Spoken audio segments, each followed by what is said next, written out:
is going on, wrestling fans? Welcome to the Tapped In Indie Wrestling Podcast. I am your host, Heath Mullican, joined by the man who is always working hard behind the scenes and just all over Georgia, Nick McDaniel. Nick, how are you today, my friend? Dude, it's good. Kind of going to have a slow week here, I feel like, because I've looked at that calendar for next week, man, and that's the show next week, just so you're warned, it might be 3 hours next week. That's all I'm going to tell you. Because, yeah, it's a massively loaded weekend next weekend. So, not that this past one wasn't a good one, because I managed to sneak in a couple shows. Was going to try 3 and could not hit the Monday one at the last minute. But, hey, that's indie wrestling, man. Stuff comes up. Card subject to change, as they always say. Life subject to change as well.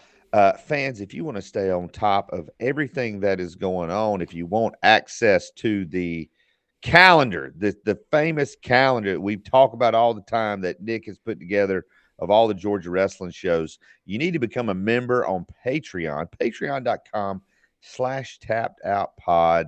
You can also become a member on YouTube. Go to tappedoutpod.com, takes you right to our YouTube page. You can join right there. You can subscribe, hit that like button, hit that bell, get all the notifications. You can actually sign up for Patreon for free. Nick did a video last week explaining how to take the RSS feed from Patreon, and you can put that into your favorite audio podcast app. And if that's how you've been getting our shows, that's how you can get it now. We're not doing the audio feed anymore, but we are live and in living color, if you will. And yep. No, I do want to add real quick before we start diving into stuff, because I know the first subject right out of the gate. So we had an email about the some people that were Spotify listeners. They're like, hey, the feed's still there. Like, the feed doesn't go away. Like, the feed will be there. However, Patreon does send a feed to Spotify all its own. So if you're a Spotify listener, it's there.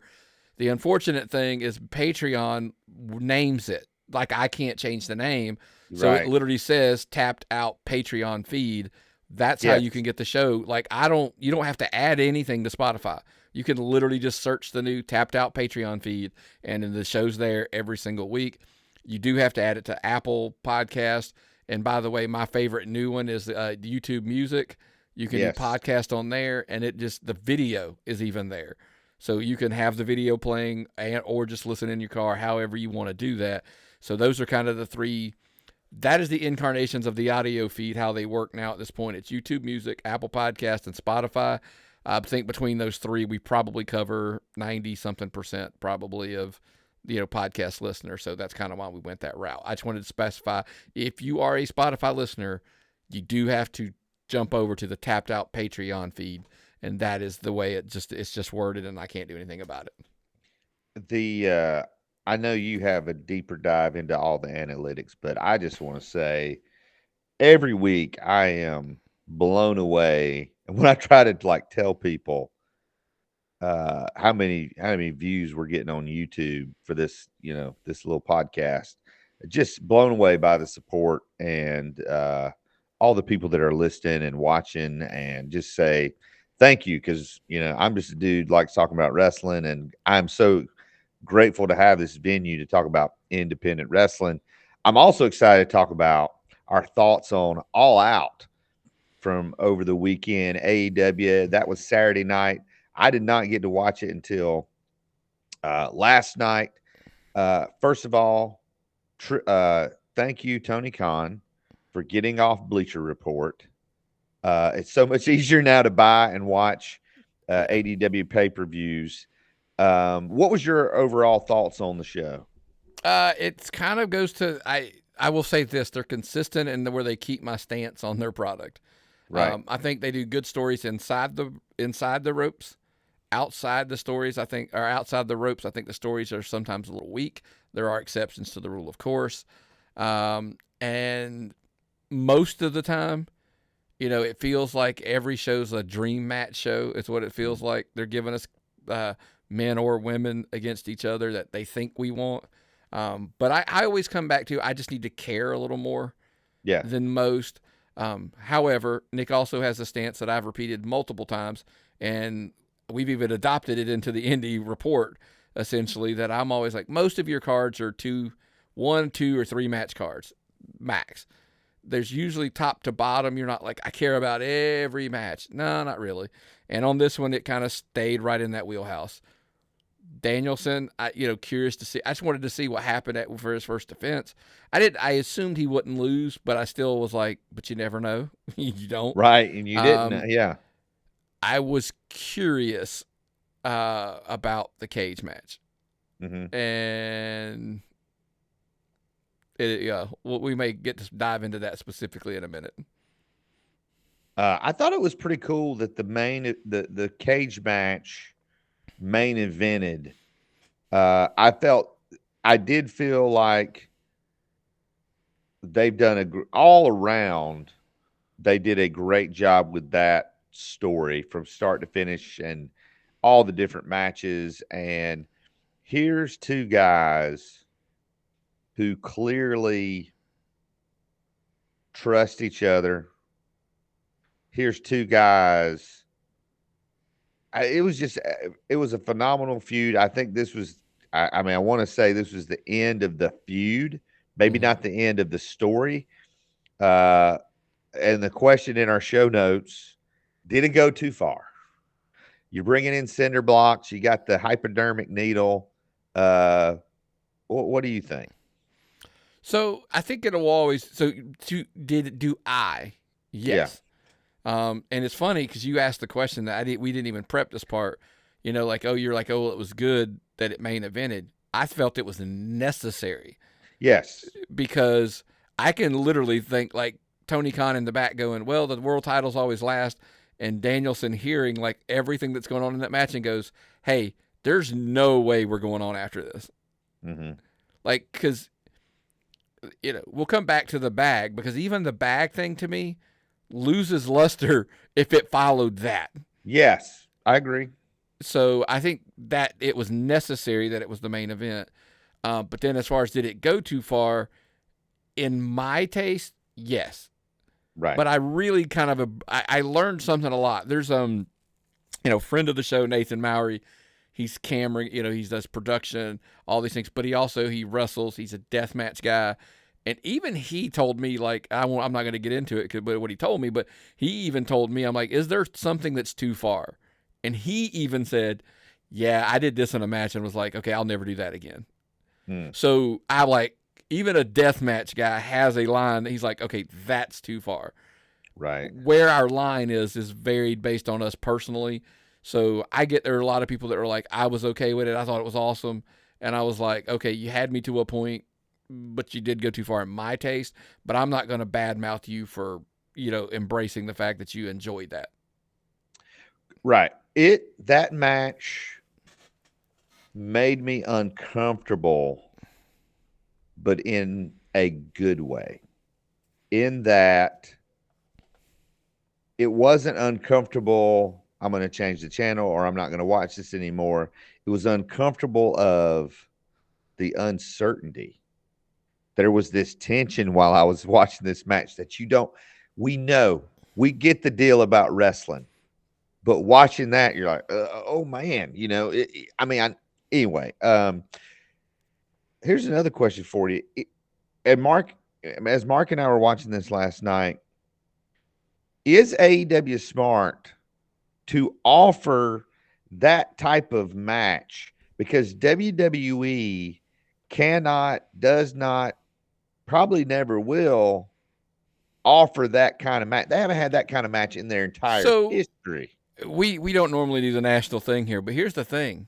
The next night, or 2 nights, whatever, on Monday Night Raw, we get American Made versus the Wyatt Six, and basically there were no rules.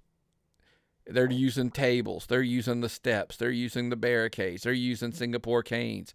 They were using, so I think it was funny.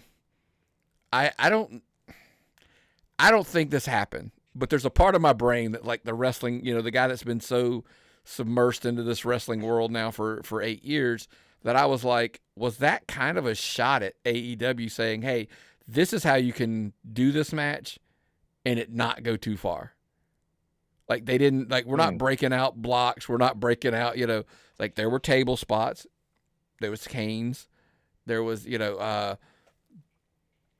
Eric Rowan literally broke, that little barricade that's around Samantha Irving and like the ring belt and all the, they broke that. He picked it up and was using it like as a thing. Right. But guess what? It's like, it's a visual that's awesome that he's holding it, but my brain's going, it's padded. Right. I get it. So it's kind of like, I think that was their version of them saying to some, now look, we're going to listen to the Tapped Out show. It'll be there. We're going to dive into it a little bit. We're getting Punk and Drew McIntyre in a Hell in a Cell at Bad Blood. That's going to be the measuring stick of like because that match will probably go as far as anything they're probably going to do. Right. I would have to, if CM Punk does not bleed in a Hell in a Cell match at a pay-per-view called Bad Blood at the end of a blood feud, I would be greatly disappointed. Yeah.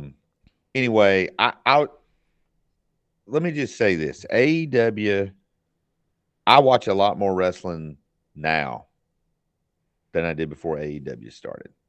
We were looking through last night. I think we've watched all but 2 of their pay-per-views in their entire history. And so I'm grateful for AEW because it gave an alternative. And anyone who says that WWE is not better than it was 5 years ago is a liar. Yeah. WWE is amazing right now, hitting on all cylinders for whatever reason, but that's just a fact. And it's a good, say it all the time. What a great time to be a wrestling fan. Mm-hmm. It's also a great time to be a fan of indie wrestling. And fans, we know that's what you came for. So let's jump into this week's Indy Rewind. Let's start out. No Thursday night shows this week. Although Phoenix Wrestling Experience got some shows coming up. Watch them on Thursdays. Southern Honor was down in Canton, Georgia. They're at the Action Building. Good crowd. The big story here, really out of nowhere. They have a gauntlet match to determine who's going to challenge Judas at Steel Here 6 in October. And Joe Black comes out of this gauntlet match, and now it's Joe Black challenging Judas for the title. And you were there. Talk about this promo that Joe Black cut after that main event. I actually had a chance to walk up to Joe afterwards, like, dude, that could honestly be probably promo of the year. Like it was just raw emotion, and there was something there, you could feel it, and then basically the emotion and the tension and everything built to the point to where Joe talked about, like, I've been doing this for 16 years, I'm banged up, all these, like all this stuff, it's kind of like you could almost hear I'm tired, like, kind of thing, but at the same time, but I'm not so tired. But it was to the point that, like, if I can't beat you, I'm done. Like, I'll retire if I can't beat you. So, Still Here 6, clearly now we're set. Judas, Joe Black versus, it's literally title versus career. And I think we've discussed, maybe we need to do a little something special behind the paywall about this and another scenario, so kind of keep an eye out for that. But I want to hit the pause button because some fans are going to be lost. Wait, Carly Bravo won Rumblejack. So it's like, hey, wait, why is Carly Bravo not wrestling Judas at Still Here 6? Carly Bravo was allowed to challenge any champion he wanted, and he moved in the direction, me and Sean Dean were the infantry. So they're going to challenge at Still Here 6 for those tag team titles. That's the route he went. So that's what led to having that opening for this match to crown the number one contender. And listen, like I said, the raw emotion that I heard, Joe's going to put it all on the line at Still Here 6, so I can't even imagine anybody that's a wrestling fan in Georgia not heading up there and hitting that show. Let me ask you this, because Joe and Murder also got or won a shot at the tag team titles. It's actually going to be a triple threat. I'm curious if someone is going to replace Joe, maybe Kenway. The Right. team with Murder won. It's going to be the Infantry, the Grapplers, and the Hierarchy there for the tag team titles. Again, that is going to be a loaded show. Gary Lamb, his issues with Exotic Youth continue. What went down with Gary and Exotic Youth? So Gary, was just doing some promotional things. He was kind of, came out greeting the crowd. Announced October 11th will be Still Here 6. Stunned a lot of the crowd, by the way, and announced October 25th. Southern Honor's going to run another show in October, but it's a Shriners charity show. So listen, if you're a wrestling fan and you like to make sure that, look, I've got a grandson who's benefited from the Shriners Hospital up in South Carolina. So I always say, like, hey, look, go up there. All the proceeds are going to go to the Shriners. They're not going to keep a penny from the show. So, but the twist was Gary's tired of hearing about this turnbuckle promotion. So it's Southern Honor versus Turnbuckle Championship Wrestling at the Shriner Show, October 25th. And as he's trying to accomplish all of these things, Zach Mosley, Cornelius Pepperbottom come out. They, of course, they got a lot to say. And essentially what they're trying to do, Zach's had enough. He wants Gary one-on-one in a fight. That's what he wants. Now, my question is, Gary's like, I'm old, I'm out of shape, it's not happening. Right. Time will tell, we will see. But I think, and I'm hoping, look, Gary's been hanging around Warren Thompson. Maybe he's picked up a trick or two. So time will tell. But I'm eager to see how that plays out over the next couple of weeks. Going to be interesting. This was just looking at this card, I even told you I'm trying to get, as soon as it's up on IWTV, going to watch it. Kenway and Jackson Drake with a great match. Jackson Drake, a lot of people know, Jay Malachi, who's from North Carolina and is now in NXT. He and Jackson Drake really came up together. And Jackson Drake, just a talented individual. It's good to see him get some opportunities in Georgia. Young wrestler Aaron Dallas kind of showed his stuff against Sal Renaro and had an entertaining match. What are your thoughts on Sal Renaro? Yeah, when you start talking about show-stealing matches, those two, the Kenway, Jackson Drake, and the Sal Renaro, Aaron Dallas, kind of were like neck and neck there. Me personally, I'll kind of differentiate. Both matches were outstanding, but depending on your taste is how you would fall, which one you would have called the show stealer. Jackson Drake, Kenway, go out there, and it was an amazing match. I probably would have shaved a couple minutes. That's the difference of where I slid over.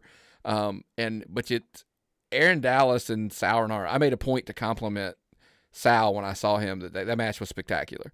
And I was kind of like, you hate to say surprised because Aaron Dallas is pretty young. He's pretty, he's a pretty young guy, right, in the business. And then I'm like, well, maybe he's better. He's been around longer than I think, which could be the case. But yeah, I mean, just to go in there and look, we always say sometimes a good dance partner helps. So let's just kind of leave that at what it is. But those two delivered, and that would have been mine. But most people, I heard a lot of argument between those two matches being the ones that, like, as far as between bell to bell, were your best matches on the night.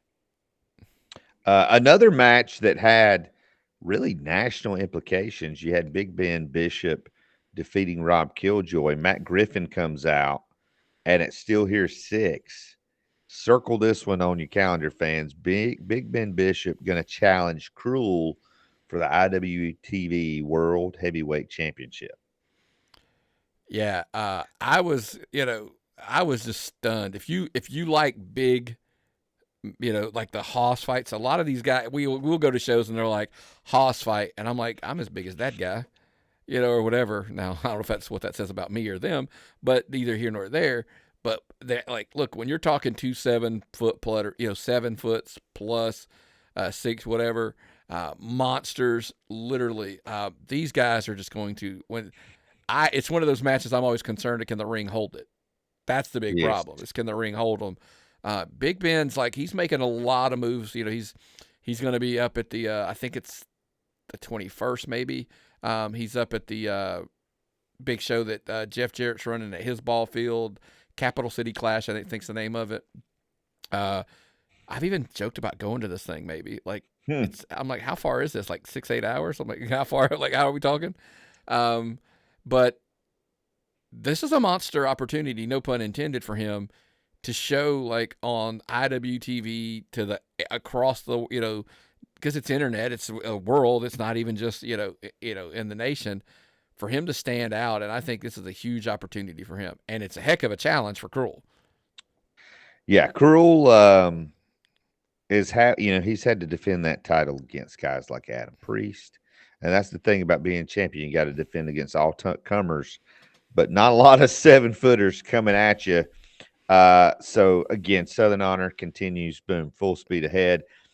Classic City was in Athens there at 40 Watt. Speaking at Hoss fight, you had the Wall, Tyler Stevens, defeating Austin Towers in a match of two big men.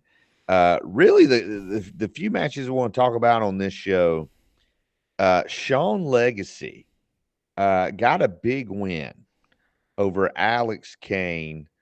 Larry Goodman was there, said it was a great match. Definitely one. Again, Classic City is also on IWTV. That is one I will circle and watch as soon as I can. However, I say that to say this. You and I just participated in the quarterly rankings, and we're trying to make a list of 25 wrestlers. And that's a match, the Legacy Kane match. It wasn't a main event. It wasn't a title match. And so it could there'd be maybe the danger of it kind of falling through the cracks or sliding under the radar. But that is 100% the type of match that when we are making rankings and we're talking about Georgia wrestling, those are measuring stick matches. And I'm not saying that loss knocks Alex Kane down a lot. It's just the kind of thing we got to take note of, that sometimes I know I'm guilty of missing when I'm trying to put people in order. And it's title matches, blood feuds, those type of matches are the ones everybody remembers when they're talking about, hey, what was the best match in Georgia this year? And that's what when we had this conversation, we're like, a match like that dips under the radar sometimes. And, hey, that's our fault. That's what we're telling people, like, hey, we got to do better, because that kind of a match will slip under the radar because of the next match on the card. That's the one, a lot of people, but that's kind of why we're trying to do this, when we're talking about, hey, send us your show stealer, something like that. Like, what was actually the best match on the show? Because a lot of times, it may not be the most important match as far as storyline goes, but if it's the best match, is that what we're going for? Right. So that's the argument. If we're going for best match based on story and feud, okay, then that changes everything. But I just brought up, like, there's no story with Jackson Drake and Kenway, but it's one of the matches as far as in the ring, the action going. It was one of the ones that I was kind of like, wow, it took me aback. Maybe the story with, and this is what I would do when I was on commentary. That's two young guys. I mean, Kenway's kind of solidified his spot, or his roster spot at Southern Honor, not necessarily his spot on the card. Jackson Drake, we saw him at Rumblejack. He's trying to earn that spot. He's trying to get to the point where Dylan Freimer says, hey, these are our 12 dates in 2025, and we'd like you here at all of them. That's what you're going for. And I think that made that match, because Jackson Drake knows I'm trying to earn my place. And it's literally the same thing with Aaron Dallas. Yes. Like, he's trying to make, he's like, hey, I'm going to go out there, look good, and then they'll bring me back. Two oh, man, this is the kind of stuff I love talking about. You have Jackson Drake, who's coming from the Carolinas. He is not a Georgia guy. He's a total unknown to Georgia. So that's why he's trying to prove himself. Aaron Dallas, and I mean no disrespect, Aaron Dallas is a guy who is trying to work his way up. He is a Georgia guy, Georgia Alabama guy. He has started out at certain shows. He is trying to work his way up from the church softball to single A, double A, triple A. So it's two young guys with the same mission, but just coming from two totally different backgrounds on how they got there. What are your thoughts on some of that? Listen, I will. The thing I'll talk about Aaron Dallas is he's got to be happy with himself. The reaction he got, I forgot to mention that in there. The crowd knew his chant, and this Oh, was like, I'm like, this is his first time here, right? Like, but the crowd's got that Ron, like they had it down, so you can clearly see he's hitting some shows that people are going to, and he's traveling, and they embraced him really really quick, and so kudos to the kid. You know, like I said, I think with that reaction, Southern Honor would be a little, I don't know what word I would use. You might be missing the boat if he's not back. Let me put it that way. If you're not bringing him back, you might be missing the boat on this one. So, but but all that being said, right? Classic City, like that's where we were talking about, like a match like Sean Legacy, Alex Kane. They're not at the top. Maybe those two are like we deserve to be on top. yes. They're like saying, hey, well, let's go out here and in our spot do something that puts everybody on notice. Mm-hmm. And I think Alex Kane and Sean Legacy have both, as well as the two guys that were in the main event, they could main event any show in Georgia anytime. And no one, I wouldn't bat an eye. Sean Legacy's in the main event. Yep, don't bow. Alex came in the main event. Same thing. Owen Knight and Suge D in the main event for that Classic City championship. And Owen Knight gets a win, continues. Is he the longest? Is his reign longer than Judias's reign at Southern Honor? Oh, by far, yeah. I think he's. I asked him about it. Funny thing is off the top of our heads, neither one of us could remember. I mean, he's like 470, 480. I mean, it's crazy how long he's the champion. Here's what I'm gonna do. Maybe for next week, or maybe this is a Patreon thing. I'm gonna go look through the results, and I'm gonna go and make a list of all of his title defenses, and we're gonna look and see who Owen Knight's beat. And I am 100% positive when I look at that list, and then I look at the rankings that I did, that I'm gonna have to call Owen Knight and say, "Hey, I apologize. You should have been much higher." Yeah, I mean, because I mentioned that a while back that it was like, hey, look, he's been the champion for so long. Like, what does he got to do to be higher on these lists? Like that, these people that we, I mean, I said we, that people are making that he deserves to be. I won't tell you where I put him on mine, but it was higher than probably a lot of people. Hmm. Um, I have great appreciation for both of those guys. So Owen Knight, the championship reign continues, and when he loses that title, that's going to be a great. Hopefully, they build a great angle, but that's going to be a great story as well. So kudos to Classic City. SCA was in the Royston Dome. They had a big crowd, over 100. But this was their big birthday show. Happy 1 year anniversary to them. And the big match was Heath Slater challenging Tower for the SCA championship. Everything broke down. It turned into a tag team match. There's lots of fallout from this show. One of the biggest things is Jaden Vane making his return. Uh, and if you don't know all the drama behind the scenes stuff, the history of Jaden Vane in this building, that was a shocker to me that he came to SCA. What look, it's a lot of people were surprised by that, and then I always tell everybody like, okay, let's not forget this is wrestling, and I don't mean Yes. that in the way you're probably thinking it. What I meant by that is never say never. Um, Mm-hmm. Look, especially like for whatever. We don't want to dive in down that rabbit hole on this, but I always try to tell people like, hey, a lot of these wrestlers, a lot of them are really young, and they're gonna make mistakes along the way, and we Mm-hmm. just gotta like, hey, if they're willing to embrace that, as far as accepting that, and saying they're sorry or whatever you expect, like give them a shot. Let's see what happens. So, but yeah, that was a yeah. When we heard that, I was like, wait, what? But yeah, but we'll see. Time will tell how that all plays out, right?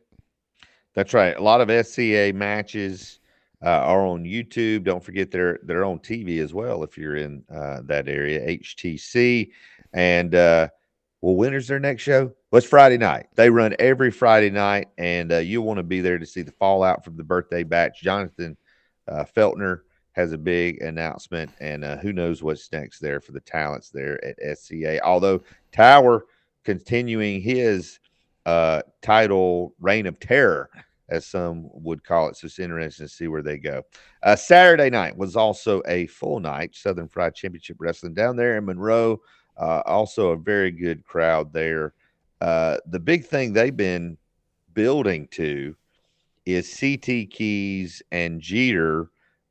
Jeter was not in the building, but that did not deter CT Keys from maybe expressing his disappointment with that. And basically, CT Keys just kind of went off on some people. Yeah, so they had a tag match going, and everybody's out there. They're working, and literally just mid match, CT strolls out, basically gets a mic, and it's like gets into the. He gets in the ring, just destroys everybody, takes the mic, and then he's just like, basically, he's look. Jeter attacked him, left him laying. It's probably been over a month now, and then Jeter announced that he came out at the last show and said it was him. And look, it's point simple, right? CT Keys is like, I want Jeter. Bill Barons does express like you will get a shot, not at the next show, but we'll get there. I kind of have an idea, where this could occur. We are on the road to Crossroads, so I could see that being a date that we circle down. But CT was showing off some strength, dude, as Tower was one of the ones in that tag match, and he literally picked him up and just boom and dropped him. And I think that was key to show Jeter like how strong he is, kind of to make that was kind of the exclamation point on dropping everybody in that match. But yeah, CT and Jeter, when that happens, and we'll get to who he's facing in the short term. They announced it was determined who he'll face next. But I think all eyes are focused on Jeter and CT Keys. Yeah. Speaking of who he's going to, I'll kind of jump around since you just mentioned this. There was a 6-man gauntlet match to determine who would get the next shot at the Southern Fried Heavyweight Championship. You had folks like Jacob Ashworth, Will Caution, Seth DeLay, Rob Adonis, and Hunter James.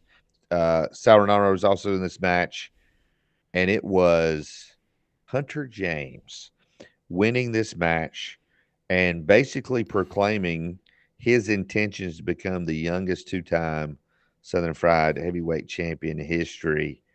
Hunter James is on quite a roll right now.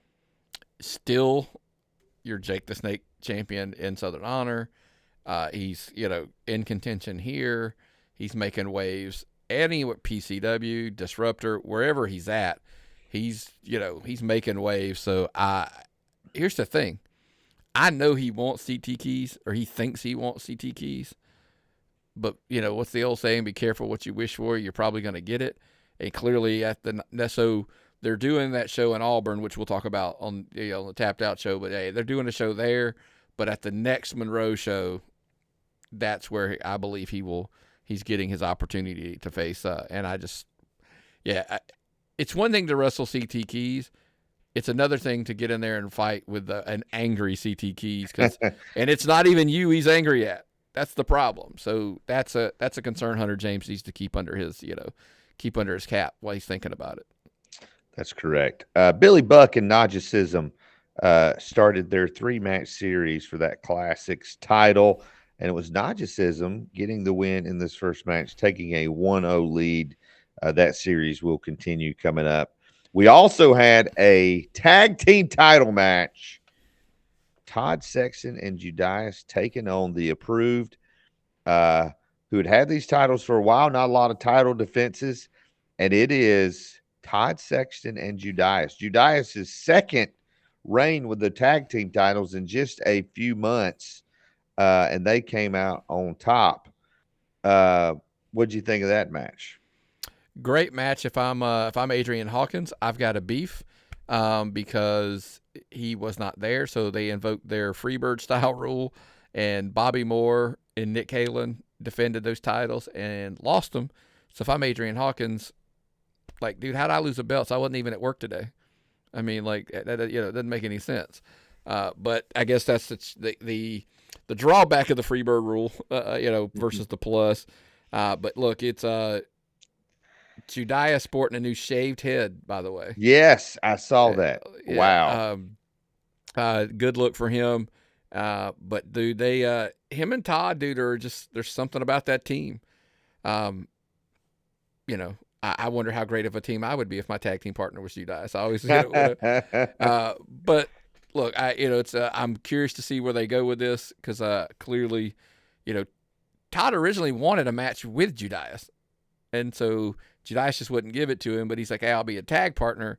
And I mean, oh, by the way, we're just going to win some tag gold, because we're doing this kind of for fun, right? Yeah, absolutely insane. Anytime Judias is in the ring, he's a threat to win gold. Southern Fried had already announced on September the 21st that Anthony Henry was going to be coming and doing a seminar before the show for trained wrestlers. And they have announced also that night the aforementioned Todd Sexton taking on Anthony Henry. Two guys, Anthony Henry is the head trainer there at the Phoenix Wrestling dojo down there in Augusta. Todd Sexton, has trained a lot of young wrestlers. This is going to be a very good match, I believe. This is going to be, if you're into technical wrestling, like actual, bell to bell action, in there. I think this is kind of one that you don't want to miss because it's going to be a spectacular match, in my opinion. Todd was, trained at one point by Shawn Michaels. Oh, wow. So, I mean, we're talking about some, there's a lot of deep rooted, between both of these guys. And, there's a thing about like, well, what's the story? Sometimes like, hey, there don't need to be a story. These two guys are going to be in the same building, so they're going to wrestle. That's right. It's going to be a good one. I'm going to go ahead and say now, my stamp is this is going to be a great match. Premier All-Star Wrestling, also Saturday night there in Buchanan, Georgia, close to 200 there. Lamar Phillips and Tyson Maddox continue to go back and forth. This feud still hasn't had like a clear winner. One of the big questions also is what is going on with Donald Jakes Ministries. Probably not just in Premier, but in a lot of places. Donald Jakes making his presence known. One of the big things about this show was is you had the Doug Summers Memorial Tag Team Tournament. Multiple teams in this, and it ends up being the Hierarchy, Murder One, and Joe Black defeating the Faithful, Lev and Grayson Pierce, to win that tag team tournament. Any surprise there that the Hierarchy comes out on top of a tag team tournament? Listen, I made this pick. We were talking about it on the Tapped Out show when we were promoting this event, and I'm like, well, look, the Dark City, they gotta look. We're always going to call him Hierarchy, and I feel horrible. It's one of those like he's Daniel Bryan to me, and it's not going to change. Right. But they had the advantage because they had a bye. So I'm like, look, it's just one less match they've got to wrestle. Now, I wasn't taking anything away from Murder and Joe. I was even saying, by the way, it's compounded by the fact that you're giving Joe and Murder One a bye. They earned it, but they had the bye. So I'm like, the talent that they have, and then you slap in the fact that they got to wrestle one less match to get there. So I wasn't really surprised they won. Kudos to Lev and Grayson Pierce. Did I underestimate them? Probably so. Hmm. I literally saw Exotic Youth in this thing and was like, okay, it's got to be them. Like, it was just a foregone conclusion. Like them or don't like them, they're one of the best tag teams going, around. So obviously, I thought that would have been the teams that would have ended, been further down towards the end, if not the end. So kudos to Lev and Grayson for completely surprising me and is it under promising and over delivering? Is that what they did? Probably not in Alexander Lev's case because he's always over promising. He's got big plans. So, but yeah, I'm not shocked in the least that Murder and Joe are your Pretty Boy Doug Summers Memorial Tag Team Tournament winners. That doesn't shock me in the least. Now, after they won the finals, they were attacked by one of the grapplers in Xander Seabolt, and Murder One was hit with a fireball. So I don't know if there's a place to watch this. Premier All Star Wrestling, I need you to get on that and let me watch this. There's lots of reasons to follow this promotion. Their next show, they're going to have a champion versus champion match. The Premier All Star champion, Stevie Ray Frost, is going to be taking on Aaron Dallas, who's the West Georgia champion. So fans, make sure you follow them on Facebook and keep up with all the action with Premier All Star Wrestling. And thanks to them for sending us results and what's going on.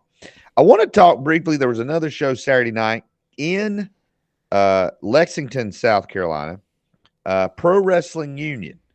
Now, if you're a Georgia wrestling fan, I just want to take a brief moment, kind of fill you in on Pro Wrestling Union.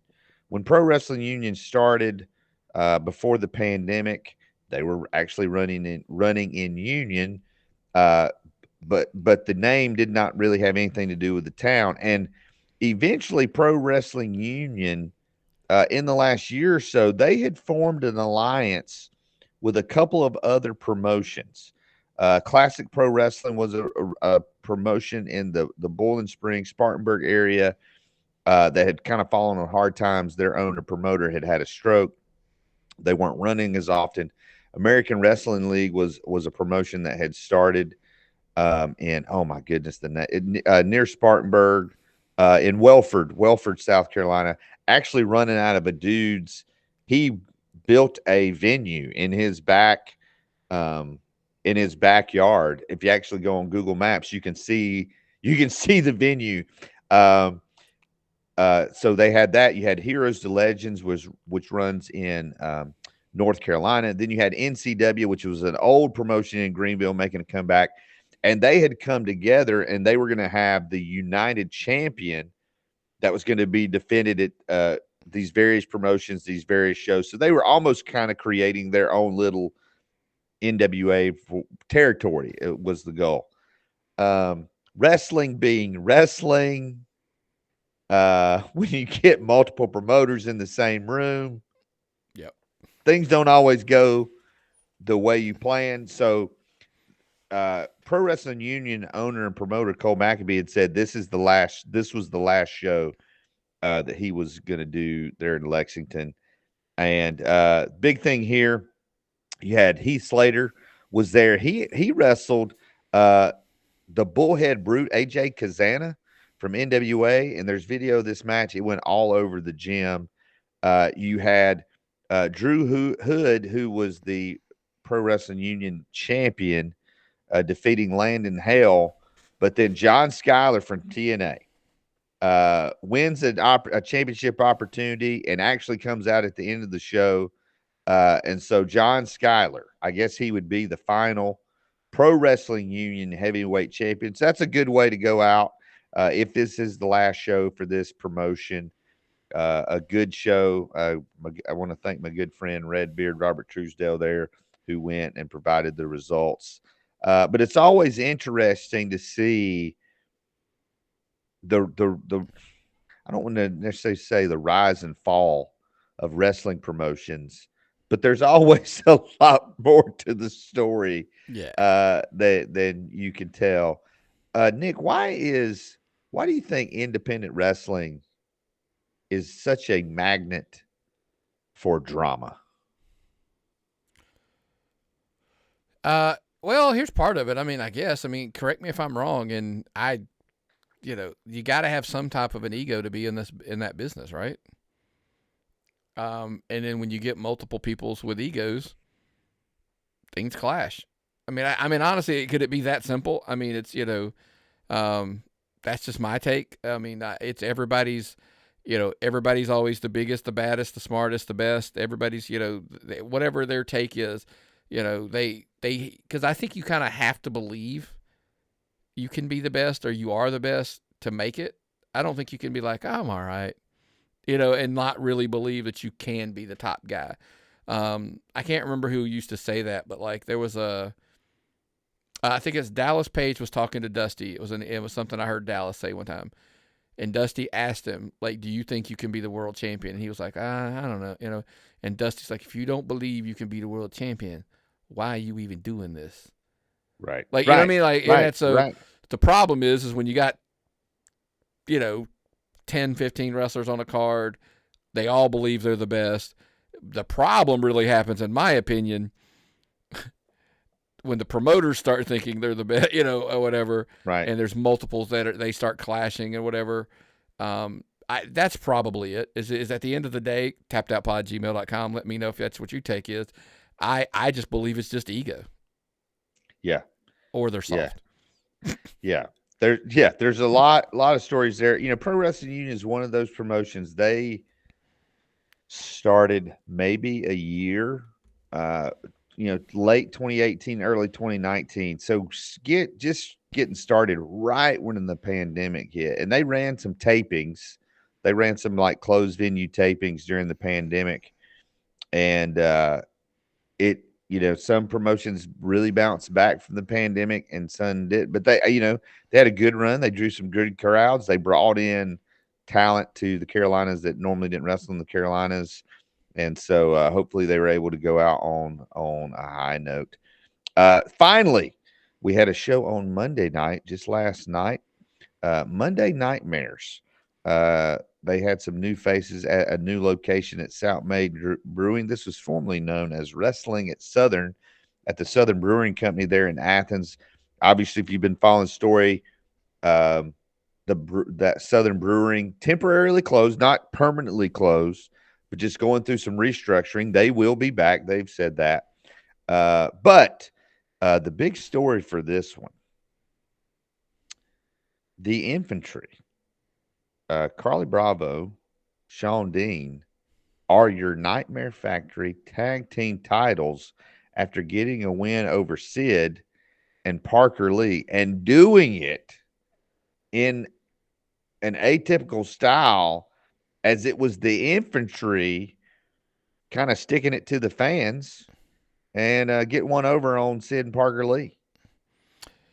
Look, if you're going to wrestle Parker Lee and you're going to wrestle Sid in that area, that Athens, Watkinsville area, you're probably going to be the heels. But listen, I've been a massive fan of Carly Bravo for years now. Right. When he was a heel here in Georgia, like he was, he still obviously was Carly Bravo. And here's the thing, by the way. He's one of those characters that he kind of slides in and out of each role, like babyface or heel, either way, if that makes any sense, where he's still the same guy, but we just choose to love him in some places. Now, I'm not shocked that they were in the house. If you put Tag Gold and you put them in there, I'm not shocked.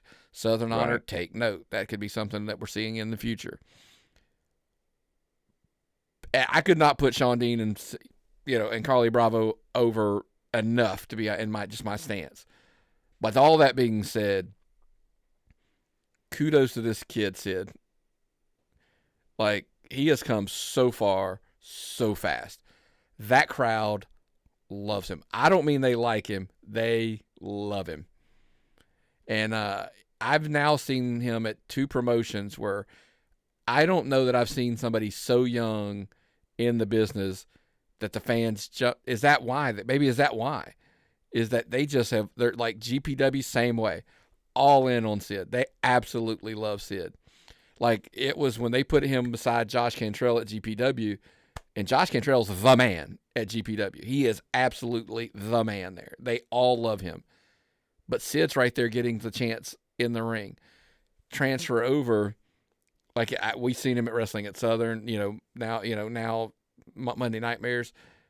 I I can't put the kid over enough. I'm like, look, I'm eager to see what happens. I saw him at Turnbuckle at the last show. He was there. So I'm excited for the kid's future, to be honest with you. Yeah, I'm excited. Friday night at the Turnbuckle show, it's very possible we have Sid and Darby Allen under the same roof. I'm curious to see those two guys meet. I'm also again, Sid is a phenomenal young talent. I think what can he do to separate himself? Yeah, He's similar build as Darby Allen, similar gimmick. What do you do? There's only one Darby Allen. correct. And I'm curious to see what Sid does, and maybe even a conversation with Darby Allen to moving forward, kind of differentiate himself a little bit. But the sky's the limit for that kid, especially with the fan support behind him. Yeah. Well, like we said, it was a busy weekend. Make sure you check out Myron and Nick as they go over all the upcoming shows on the Tapped Out Wrestling Show later this week. Let's talk about. We're always doing different sessions. Segments. Good gravy, Nick. I'm so sorry. You're podcasting with a moron. Who won the week? Two topics we want to talk about. Number one, how do you not say that Joe Black won the week? He won a gauntlet match, became the number one contender for the Southern Honor title. He goes down with Murder One, enters the Pretty Boy Duck Summers, the Memorial Tag Team Tournament, wins that, cuts what I considered, now this is back obviously at Southern Honor, cuts what I consider up to this moment as being one of the best promos I'd heard all year. Yeah, it's a heck of a weekend for Joe Black. And I'm hoping, I'm sure he's hoping, is what I meant to say, October the 11th, that he wins that weekend as well. Yes. I don't know how much. Joe Black is a guy that if you're in a situation where plans change, Joe Black's a guy, and you don't need an A, you don't need an A minus, you need somebody A plus for this spot, for this time, for this angle, for this story. Somebody you can trust, somebody that's going to deliver in the ring, somebody that, hey, who can we, if they get one shot to cut a promo, is going to deliver. Joe Black fits the bill in Georgia wrestling. And again, not only did it in singles, which I was actually surprised. He's primarily been a tag team talent the last year or so with Murder One. It seemed like that was kind of the move he was making. So to see him back, and again, he's been a main event guy in Southern Honor for a really long time. But Joe Black and Judice is going to be a war. It is going to be a war. The other big news this week, and we talked about it last week, the announcement of Next Level Championship Wrestling. And this week it was announced that Ace Haven would be the head of creative for Next Level Championship Wrestling. Obviously, this is an announcement that makes news. What are your thoughts on this big announcement? Look, Ace has got a track record of booking a weekly promotion over there in Pro South. They run, so I guess if, one of his strengths is like telling stories and, because he's got to for 52 weeks, right? So I'm guessing that's probably why this move that happens. That means Next Level is probably going to focus on stories, pay attention to the details. That's something he does as well. It's a legit hire. It's just not one of those that I shrug my shoulders and go, I don't understand the logic in it. it's not one of those moves at all. I love it when a move's made and I can at least understand why. Does that make sense? That's right. Do you think um do you think there's a danger that next level championship wrestling becomes pro southeast? That I Ace mean, Haven just moves his roster that's wrestling in Alabama on Friday nights and just no. takes his crew? No, I think so. Here's the thing. Here's why I don't think so. I think Ace is, smart enough to realize if he does that, the damage it does to Pro South. Mm. So he's got to protect it. I think that's the concern. And look, and I don't mean this as a negative.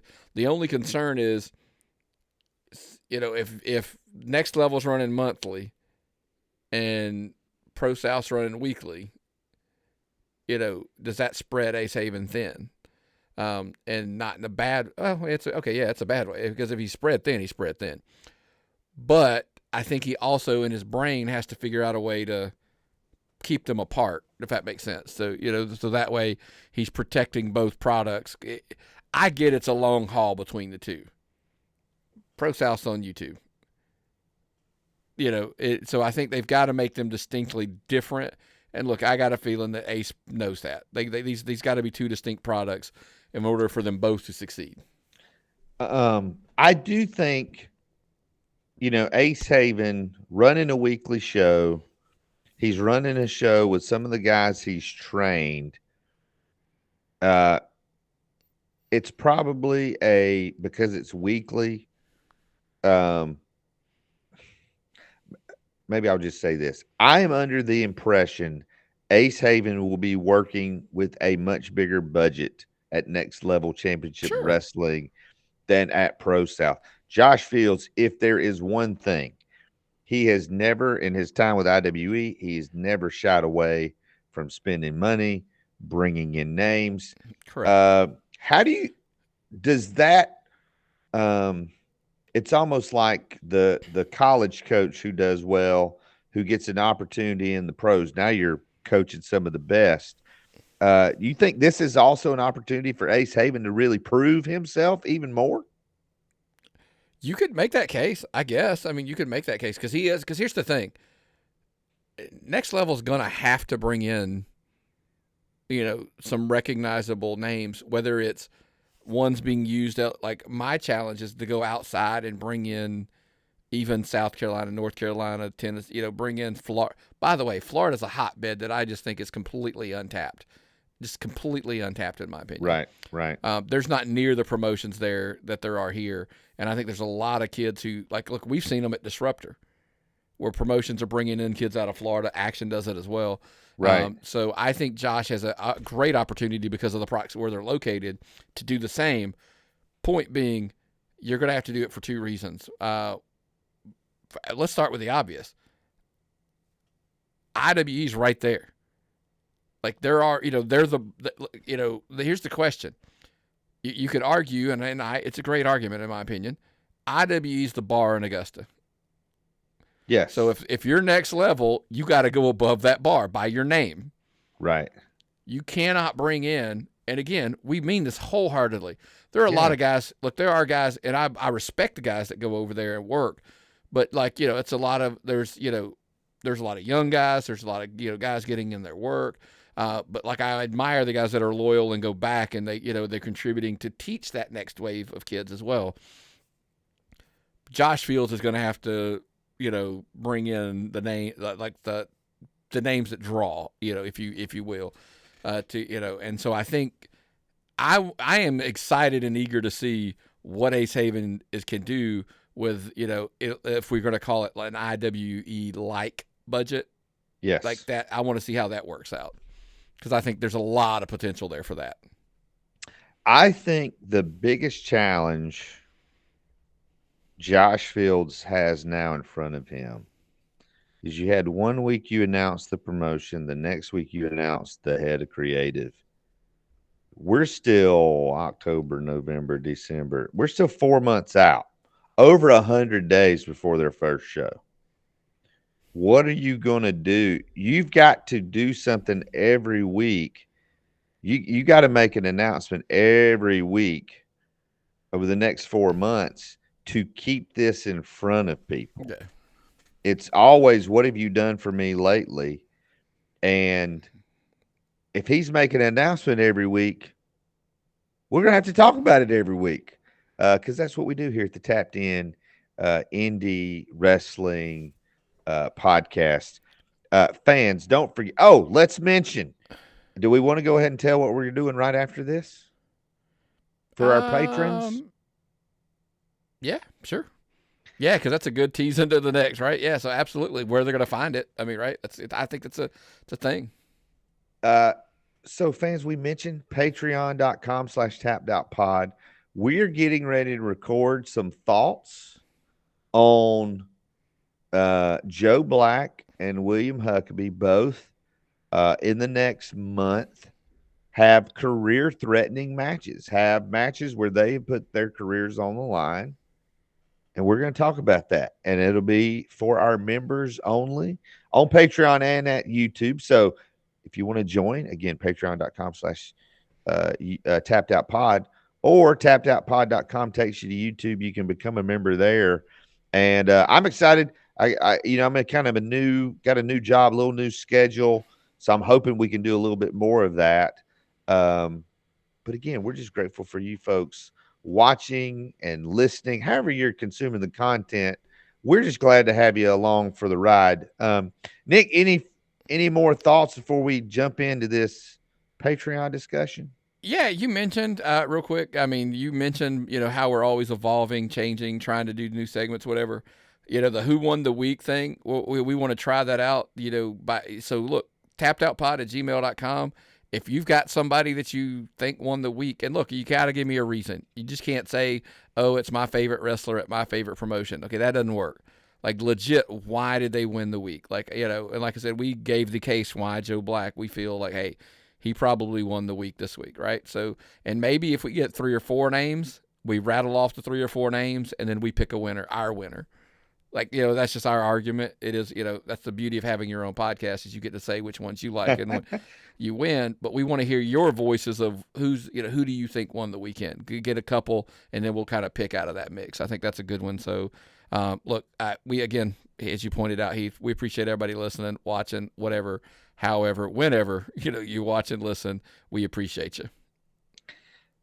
That's absolutely right, fans. Thank you so much for listening to this week's Tapped In Indie Wrestling podcast. For my good friend Nick McDaniel, this is Heath Mulligan, and we will see you at the matches.